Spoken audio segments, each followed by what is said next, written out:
How y'all doing? Good. Okay, so if you haven't noticed, you hear that? We've been chasing bugs in the sound system all morning. It just is what it is. The power went out 3 times last night, and anytime that happens here, demons arrive in the sound system. So, but God doesn't care because it's been a good morning. He's going to do what he does. So it's been a wonderful morning. That testimony, Samantha, wow. I'm standing in the back just like chills, like, oh my gosh, let's go. So God is so good. That's the God we serve. He doesn't give up on you. He's not going to. So today we're going to be in John chapter 12. So it's kind of a like a one-off situation where I get to pick. And so what we have today is this is a story kind of leading up to Easter. It's right before Palm Sunday. So it's right before Jesus rides into Jerusalem on a donkey. And ultimately that begins the week that leads to his crucifixion and then resurrection. So that's kind of where we're at timeline-wise. Let me give you some background on the actual story. The first thing is that we're going to be talking about a lady named Mary. Now, there's like, you want me to switch? He didn't even pick that time. Somebody else did.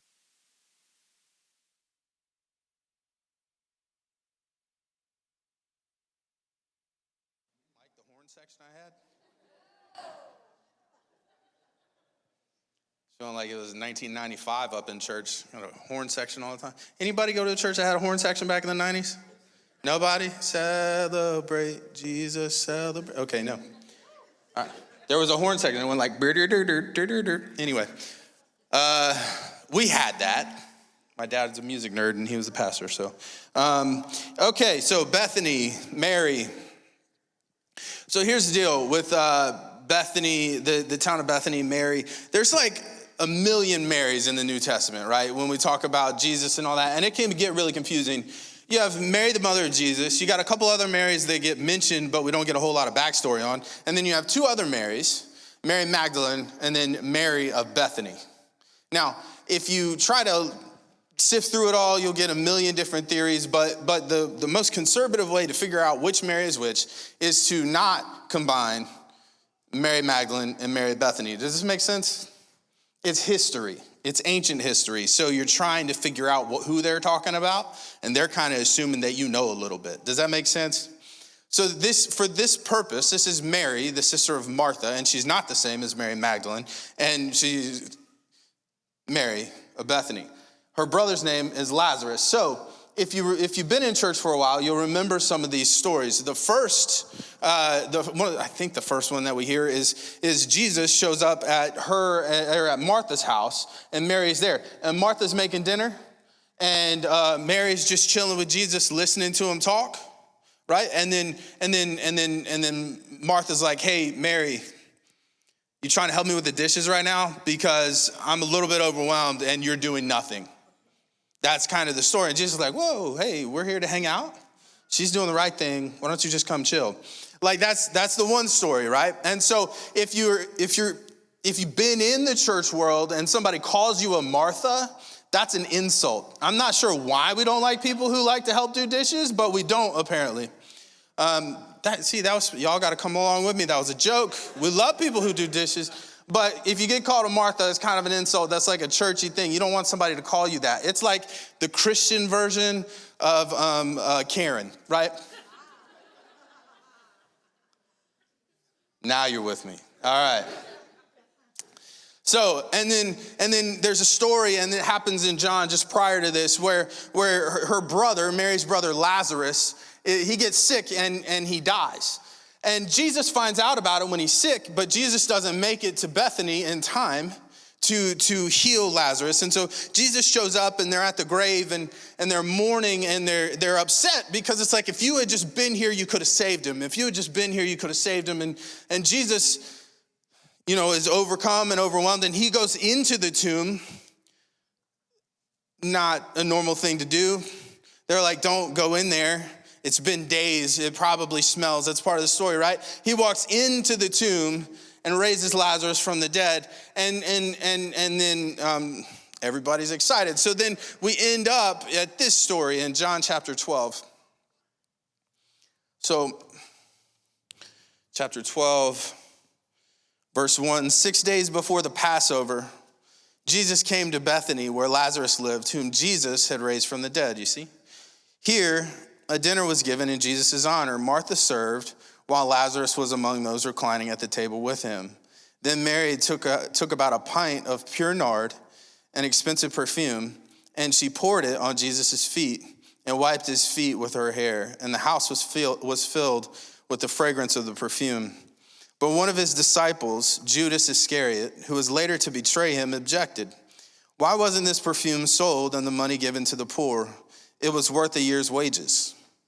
He did not say this because he cared about the poor, but because he was a thief. As a keeper of the money bag, he used to help himself to what was put in it. Leave her alone, Jesus replied. It was intended that she should save this perfume for the day of my burial.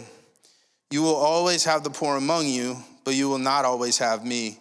Meanwhile, a large crowd of Jews found out that Jesus was there and came not only because of him, but also to see Lazarus, whom he had raised from the dead. So the chief priests made plans to kill Lazarus as well, for on account of him, many of the Jews were coming over to Jesus and believing in him.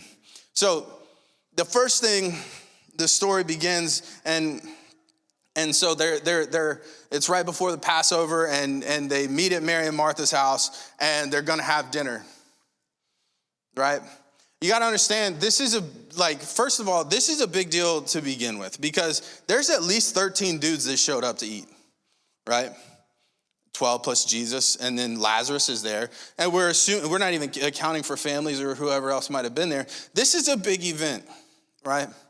And so there's a lot of people, they're eating, they're hanging out, and Mary walks into the room with this bottle of perfume. Now, the bottle of perfume, it says worth a year's wages. So there's a couple ways we can unpack this. One would be, right, it's basically the monetary reference in the scripture is 300 denarii, which would be basically minimum wage for a year. So about $30,000 worth of perfume, right? But if the other way to unpack this is also, well, what's a year's wages for you? Because that is the level of sacrifice that Mary's making, right? Median household income in Calvert County is just north of $100,000, right? When the Bible puts these amounts on these stories to give you a description, I think a lot of times we gloss over them. Number one, because it's usually in a unit of measurement we don't understand. But number two, because it's like, yeah. But like, it's a big deal, because this is what happens. She walks into the room and she's carrying a perfume that's worth a nice mid-size SUV, right? And she sits and kneels down at Jesus' feet.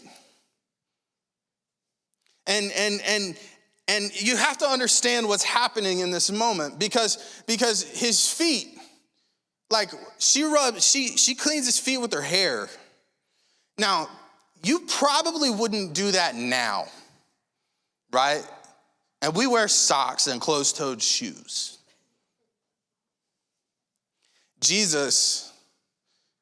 Mary walks up to Jesus. Jesus walks probably everywhere he goes.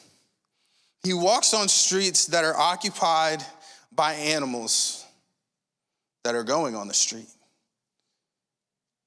He lives in a town without indoor plumbing. He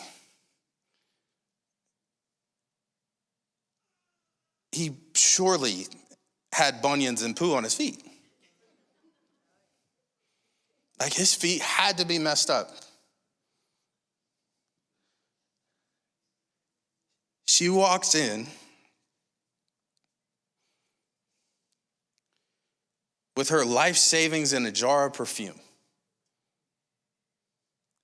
and she pours it on his nasty, stinky feet. And she cleans them up with her hair. Why? Well, first of all, he saved her brother. Secondly, I think she had this special insight as to who Jesus was and why he was here.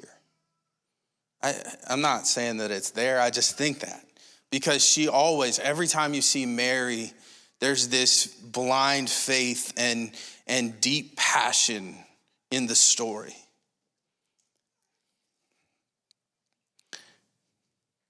She recognizes in that moment that he deserves her best.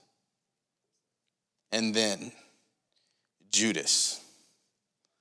Right? You know how much that's worth? We should have sold that and gave it to poor people. Every church has got one, you know? If you've been in a church long enough, it's usually, no offense, but it's usually an old guy that sits in the corner. Like, you know how much that's worth? You should turn them lights off. Yeah, whatever, you know? If you don't know who I'm talking about, might be you, but anyway, like, but I think in our case, in our world, I'm going to say that guy usually has good intentions. Judas is like, hey, we could have gave it to the poor. Translated to, I could have had $30,000 worth of perfume, right? I could have more money because he was stealing from the pot. But we have this weird juxtaposition that happens in Judas's response, because Judas, like if in our world, Judas bad, Jesus good, right? But Judas says we should have gave that to the poor, and then Jesus says something that sounds bad. Judas says something that sounds good, and Jesus says something that sounds bad, because Judas says we should have gave it to the poor, and I think all of us, our first reaction is like, well, yeah. And then Jesus says, the poor you will have with you always, but you won't always have me. And it's like, oh, that feels selfish. You know what I'm saying? Anybody ever read the Bible and hear Jesus respond to stuff and be like, dang, man, I'm not sure I get that. So little lesson here, anytime you see that, a lot of times you're going to look at the end of that sentence and see a little letter next to the last word. That means that it's telling you to go back and look at another verse because he's saying something from somewhere else, right? And so in this case, it's Deuteronomy. It's Deuteronomy chapter 15, verse 11. And this is what the whole verse says. There will always be poor people in the land. Therefore, I command you to be open-handed toward your fellow Israelites who are poor and needy in the land. So Judas from the corner goes, hey, we should have sold that and gave it to the poor. We poured it on your feet. Are you serious? They're going to stink in 10 minutes when you walk outside. What is going on? And Jesus says, hey, shut up. Leave her alone. You don't understand what's happening here. God made her for this moment. She is preparing me for my burial. You will always have poor among you, and you should always take care of them, but that's not the conversation we're having right now. Right? There's always going to be somebody that's got something to say. There's always going to be somebody with criticism. I think that a lot of times,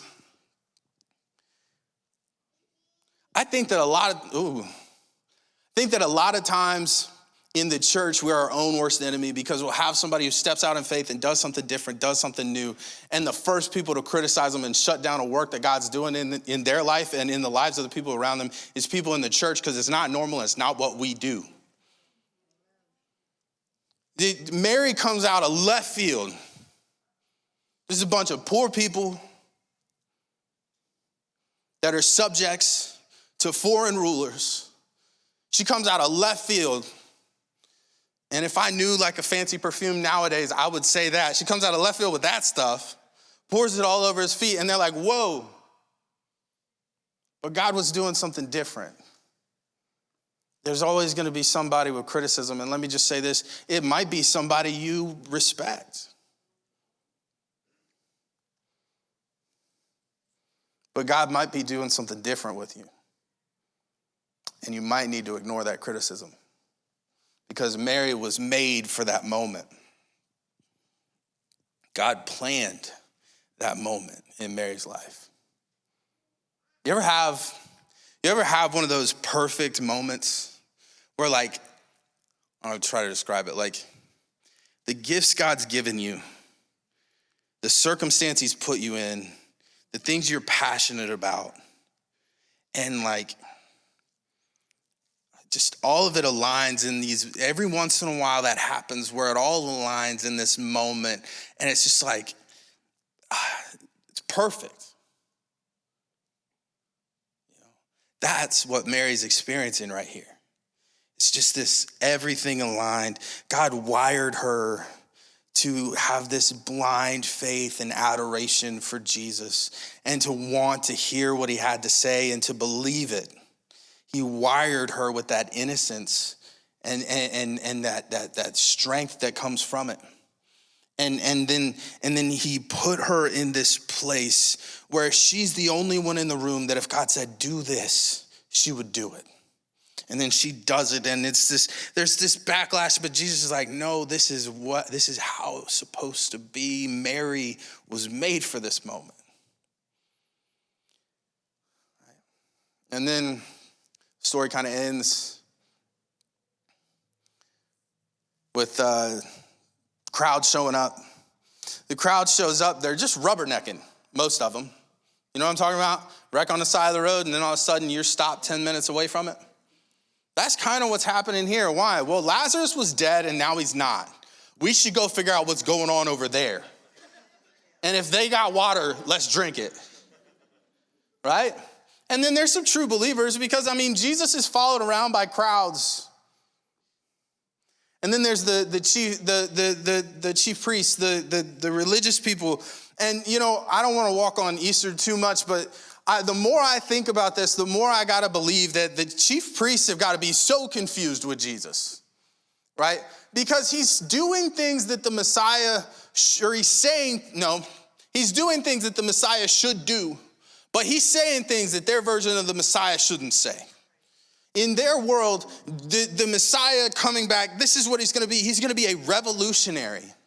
He's gonna lead a group of Jews to kick the Romans out and restore Israel to its historic borders. And it's gonna be this perfect God moment, and they're gonna be triumphant, and they're not gonna have to worry anymore, and it's all gonna be better. That's what they're expecting. And Jesus is working miracles like that person would, but then he's saying things that make no sense. Like, if you're gonna be the Messiah, you don't say, hey, if somebody hits you, turn the other cheek. You don't say that.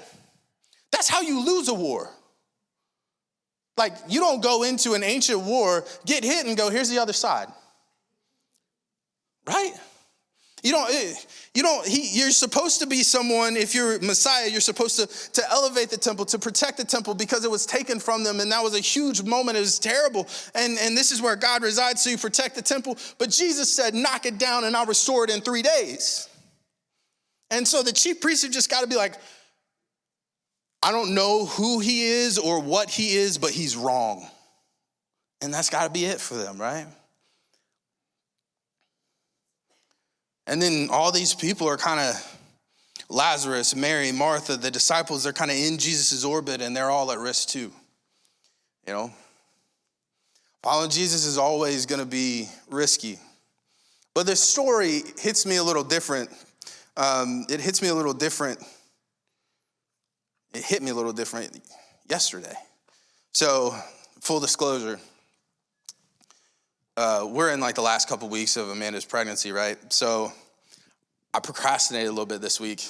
I knew where I was going to preach in the Bible, but I didn't know how I was going to outline it till yesterday.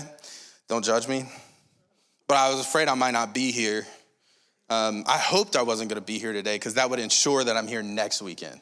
And I want to be here next weekend. But anyway, so I was going over this yesterday, and I started writing through it, and I knew I wanted to go through John chapter 12, but I had no idea how it was going to play out. And yesterday it struck me different than it ever has before. Make no doubt about it. This story is 100% like the primary goal of this story being retold is to show that Jesus was being prepared for his burial. He was anointed before he was to go do the work that God had set for him to do. That is the point, right? But secondarily, something hit me. This is a story of purpose. It's a story about purpose. Because, I think a lot of times when we talk about purpose in the church, it gets mixed up. It can get watered down, because I talk to you about purpose and I tell you about the Apostle Paul. The Apostle Paul was a Pharisee. And then after that, he became an apostle. He was a missionary. He went and spread the gospel all around the rim of the Mediterranean. And you hear that, and I'm like, God has a purpose like that for you. And you hear that, and you go, I'm not going to be a missionary, so I'm not quite sure what is that? What are you asking of me? Right? And it can make it feel like a lot of times when we talk about purpose, that your God-given purpose is going to be your job, or it's going to be something like that. And like, this is a story of purpose when it comes to Mary, but there's no occupation attached to it. There's not even a real action attached to it other than this. Her purpose was to exemplify blind faith and pure devotion. Her purpose in life was to be who God created her to be and to allow that to glorify him.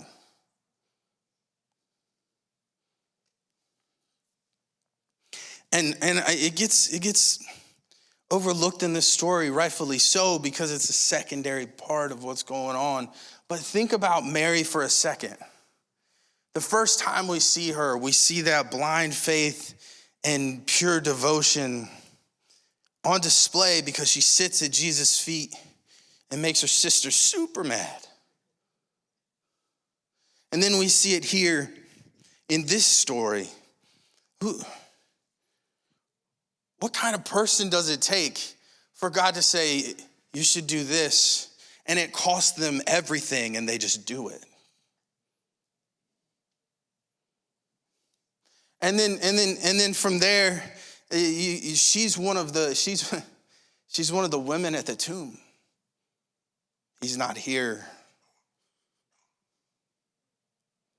He's raised again.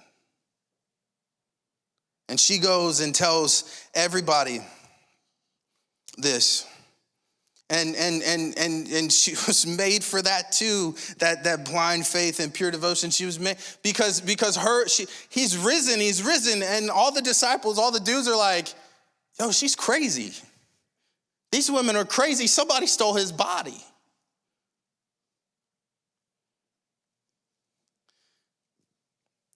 Like, she was designed, who she was designed for the moments God put her in. And those moments glorified him.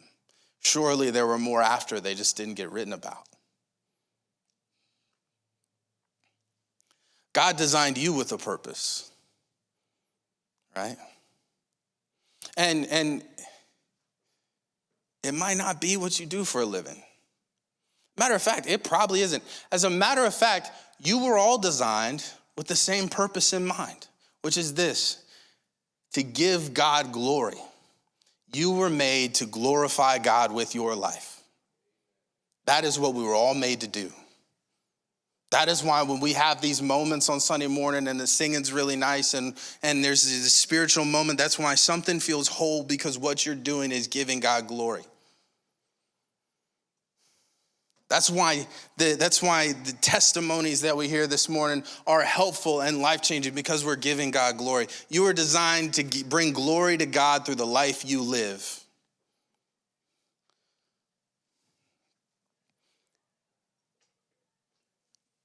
But there's a catch.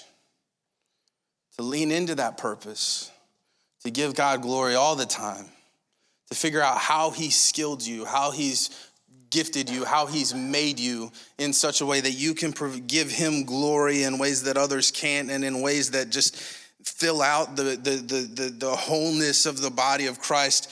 To do that with your whole life will cost you everything. It doesn't mean that you'll have nothing. It just means that you'll have to give him everything. That's the hang up.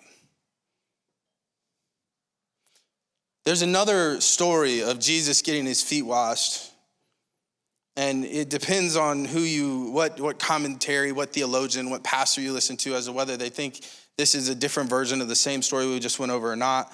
But he's in this story, Jesus is at a Pharisee's house and this woman of ill repute, basically she's a prostitute, comes in and does the same thing, anoints Jesus' feet and everything else. And the Pharisee who Jesus is at his house is like, hey, there is no way, and he's thinking in his head, there is no way that guy is a prophet, because if he was a prophet, he'd know that woman is gross. And he would not let her do that. He's getting all judgmental. And Jesus turns to him and goes, hey, I got a story to tell you. There's a money lender. He's got two people that owe him money. One owes him 50 and one owes him 500. Now, which one of those two do you think is going to be more excited, more thankful, more expressive to the lender when their debts are forgiven? The Pharisee goes, well, I guess the one who owed more money. He says, so what's going on here? I came to your house. You didn't give me anything to wash my feet with. She's doing it with all she has. I think we live in a time where it doesn't cost us much to believe. And so the idea of sacrificing everything to glorify him is foreign to us because belief is cheap. I'm not saying that it's worthless. I think belief will save you. I'm saying that it's easy to do. Because there are places in this world, and there have been times in this world where just believing and saying it out loud will put you at risk of death. But in our world, belief is easy, and it's cheap, and it doesn't require much. And so I think what happens is we believe, but we don't give him everything. We believe, but we don't dedicate our life to glorifying him and living in our purpose. And so because we believe, we have this faith in God, but because we don't give him our whole life and we don't live in our purpose, we wonder where the power is. Mary didn't wonder where the power was. She sat at his feet.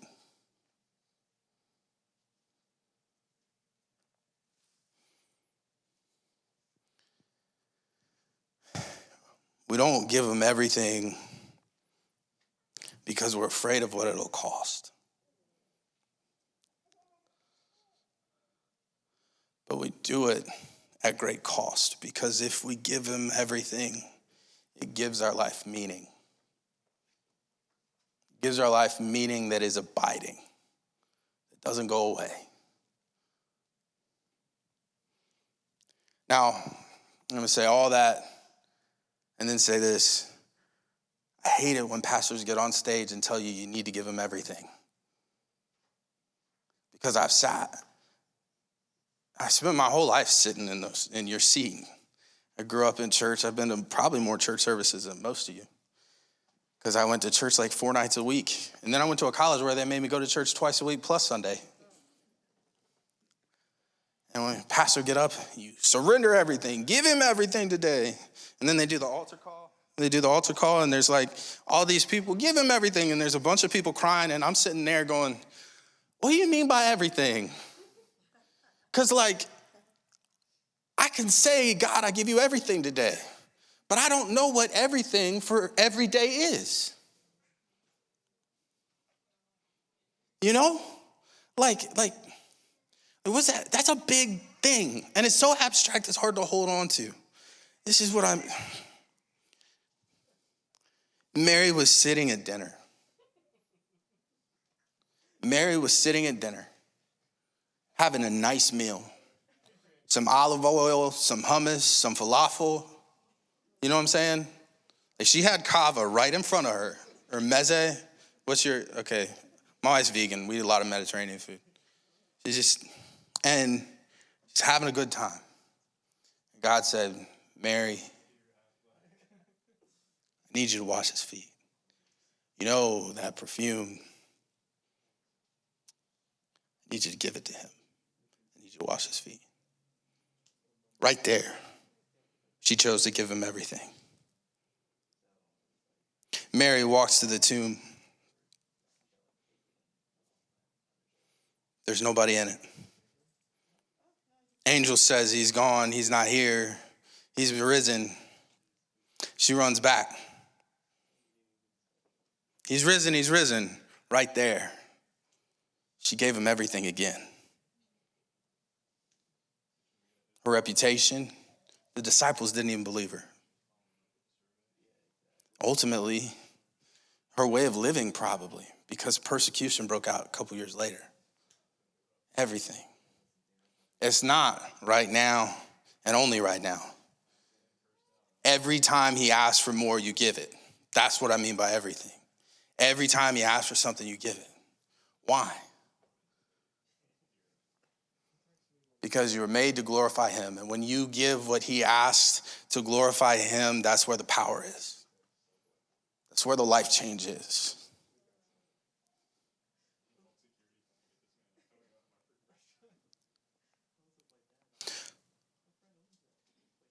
Let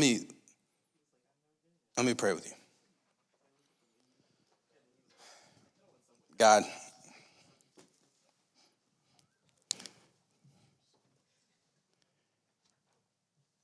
give us eyes to see the ways that you've gifted us uniquely.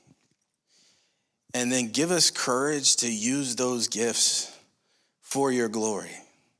That's what we were made to do. That's what we were made. That's how we were made to serve you. Let us do that. And in doing that, let us see you move in power in our lives.